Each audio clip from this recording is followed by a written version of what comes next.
Hey Jay, I rang in yesterday asking about saints in the Catholic Church. I don't know if you remember. Okay.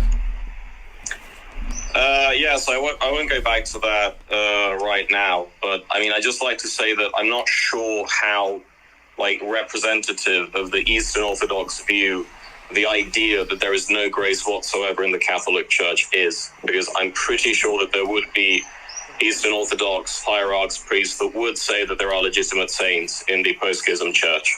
Well, that doesn't mean that they're correct, because everybody can find people in every communion with, I can go to James Martin, who says that it's cool to be Skittles. Does that mean that it's true? So what? That's a fallacy. Yeah, but I mean, he's not really an authoritative voice of the Catholic Oh, okay. Church. Well, then the ones that you're citing that say that there's saints in the Catholic Church are not authoritative.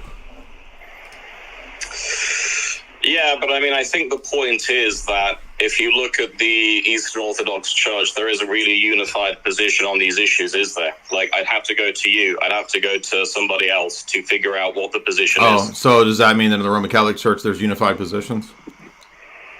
Sure. Oh, really? So what's the unified position on Nostra Aetate and Lumen Gentium 16? Lumen Gentium 16. I'd have to look it up, but are you referring to salvation outside of the visible confines of the Catholic Church? Well, the idea that Muslims, Jews, and Christians all worship the same God. Depending on how you interpret it, that's correct, yes. Ah, interesting. So does Jesus interpret it that way when he's arguing with the Unitarian Pharisees in John 5-9? Well, I mean, in that case, Jesus is trying to hammer home the point that he is the Son of God and that they don't know him because of how blind they are to the truth. Oh, but that doesn't apply to Unitarian Muslims, right? But I mean, if you bear in mind that they believe in the God that appeared to Abraham. But they don't. Not the Trinitarian God. But the only God that appeared to Abraham is the Trinitarian God. You don't understand that? Yeah, I do understand that, but we know that as Christians. How are they supposed to know that as Muslims? It doesn't matter. How are they supposed to know that as Jews? The Pharisees. Well, so you understand the very argument that you're making is what leads you to the Nostra Aetate Lumen Gentium 16 position, that you can that ultimately the Trinity is not necessary. Oh no, it's quite necessary. You just admitted that the Muslims don't have to believe in the Trinity to worship the same God. I would draw the analogy of the man who's shooting an arrow and the arrow just misses the mark. How come Jesus didn't draw that analogy to the? How come Jesus didn't draw that analogy to the Unitarian Pharisees? Well, because Jesus was quite. I suppose he was quite radical in his approach. I mean, he wasn't going to. So there we go. That's so Jesus is a radical, but the Roman Catholic Church is smarter and more tempered than the radical Jesus. Well, I mean, Jesus was God. I mean, Jesus can use the approach that he wants. I mean, I just don't know. Okay, so the Roman Catholic Church doesn't have to follow Jesus' approach, right? This is what you have to go to make the stupid system work. No, I didn't say that, Jay. What are you talking about? What? I didn't say that we didn't have to use Jesus' approach. I'm just saying you literally just said that. You said that Jesus was a radical and that the Roman Catholic Church doesn't have to do it. Because he made radical claims about himself. He said, I am the way, the truth, and the life. You understand that this is called this is the level of mental gymnastics you have to go to get around Lumen Gentium 16 and Nostra Aetate, which is clearly saying that Muslims, Christians, and Jews worship the same deity. Not in the same way. It doesn't matter if it's in the same way. None of that matters.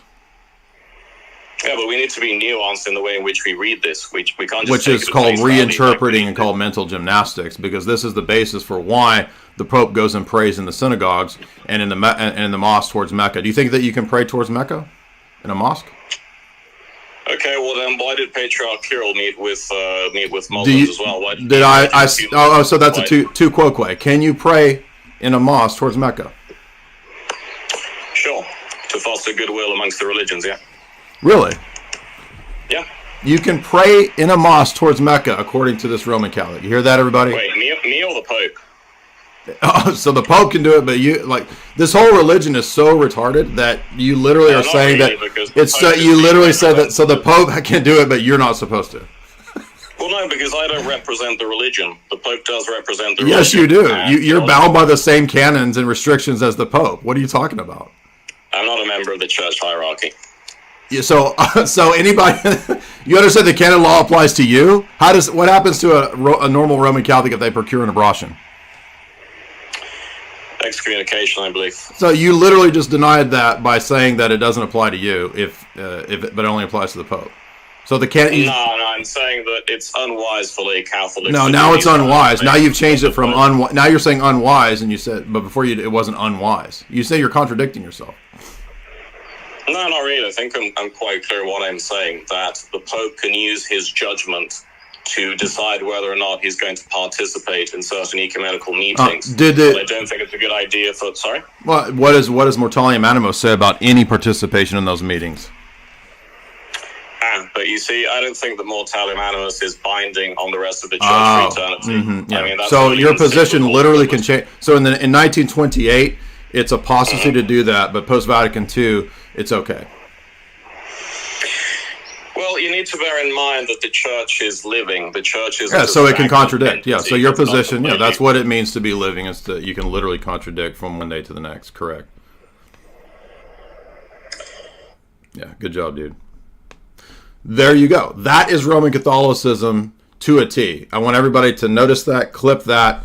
That's what you get with Roman Catholicism. So it starts with, I just want to prove that there's Catholic saints and Orthodox saints, and that we all have the same saints. Then it turns into, it's not bad for the Pope to go pray in synagogues and mosques towards Mecca, even though the ancient canons say you're excommunicated. And he says, well, I'm not the Pope.